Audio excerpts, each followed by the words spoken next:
తలమడుగు మండలం భరంపూర్ గ్రామంలో గుట్టపై వెలిసిన శ్రీ వెంకటేశ్వర స్వామి ఆలయంలో కార్తీక ద్వాదశి కార్యక్రమాన్ని గ్రామస్తులు కన్నుల పండుగగా నిర్వహించారు.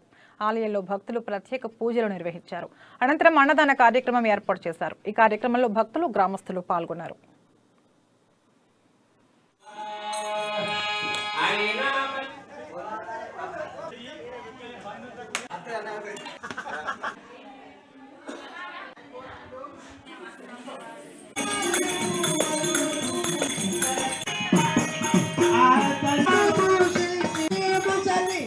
కలిగా దైవం శ్రీ లక్ష్మీ వెంకటేశ్వర దేవాలయం భరంపూర్ గత 150 సంవత్సరాల నుండి కూడా నిరంతరాయముగా ధూప దీప నైవేద్యాలతో పూజలతో విరాజిల్లుతూ అదేవిధంగా ఈ ఏటా కొత్త ఆలయాన్ని నిర్మించడం జరిగింది.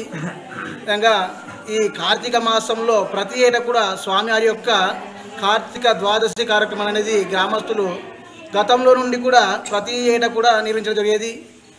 కార్తీక మాసంలో ప్రతినిత్యం ఉదయం ఆరాధన దేవాలయాల్లో పూజిస్తూ కార్తీక స్నానాలు ఆచరిస్తూ అదేవిధంగా ఉదయాన్నే స్వామివారి యొక్క చెందకచ్చేసి ఉదయం ఆరతిలకు అందుకోవడం జనాలంతా కూడా జరగడం జరిగింది. అదేవిధంగా ఈరోజు ద్వాదశి కార్యక్రమంలో భాగంగా స్వామివారి యొక్క ఆలయంలో స్వామివారి యొక్క సత్యనారాయణ వ్రతాలు, ఉసిరిక పూజలు మరియు ఉసిరిక దానాలు కార్తీక మాసంలో చేయడం జరుగుతుంది.